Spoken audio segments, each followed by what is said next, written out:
Good Times, Kivu Times. La problématique d'abord c'est au niveau de la numérisation des services de l'État.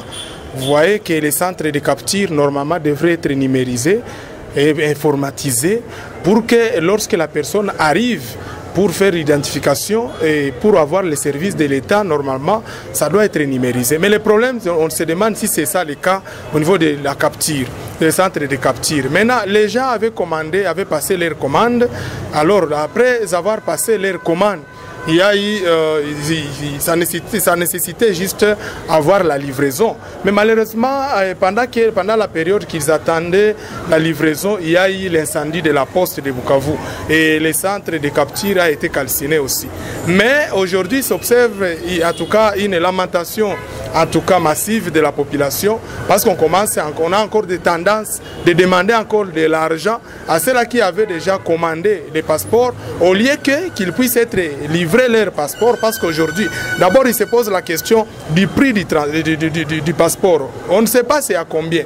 C'est vrai, à Kinshasa, on nous parle de 90 $, mais ici, ce n'est pas le cas. Et tout ça, ça crée vraiment une cacophonie, et nous pensons que ça, en tout cas, c'est du vol, c'est du pillage. On ne peut pas normalement rançonner la population comme ça. On doit quand même mettre la population bien à l'aise par rapport à la situation socio-économique de ces jours. Il faut signaler aussi que lorsque nous payons de l'argent pour la capture et même pour les passeports, on passe par beaucoup de services. Il faut passer au service de l'ordre, au service de sécurité, il faut payer à la banque, au niveau de la Cadeco, et tout ça, ce sont de l'argent qui entre dans le trésor public et dans la caisse de l'État.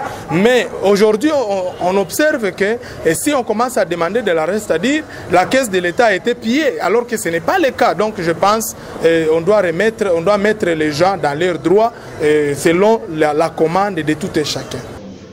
Je pense que nous devons éclairer l'opinion par rapport au déroulement de nos activités.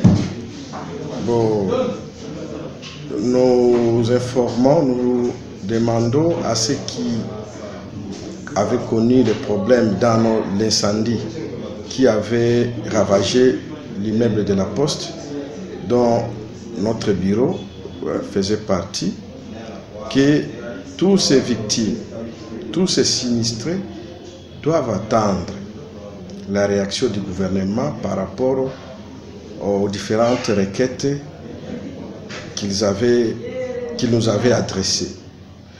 Alors, le gouvernement a promis qu'il va envoyer une équipe qui va venir faire une évaluation afin de remettre tous ces gens dans leurs droits. C'est ce que nous attendons jusque-là. Mais par rapport à la question que vous posez, il y a certaines personnes, là j'insiste, il y a certaines personnes qui sont dans l'urgence. Ils ne veulent pas attendre la réaction du gouvernement.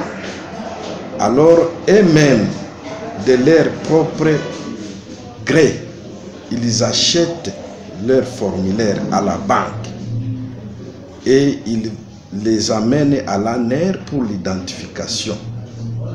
Et puis l'ANER met l'avis favorable. Et ça nous arrive ici chez nous, nous les capturons. C'est par leur propre volonté. Personne ne les a obligés. D'ailleurs, pour nous, ils devaient attendre pour que le gouvernement puisse les remettre dans leurs droits.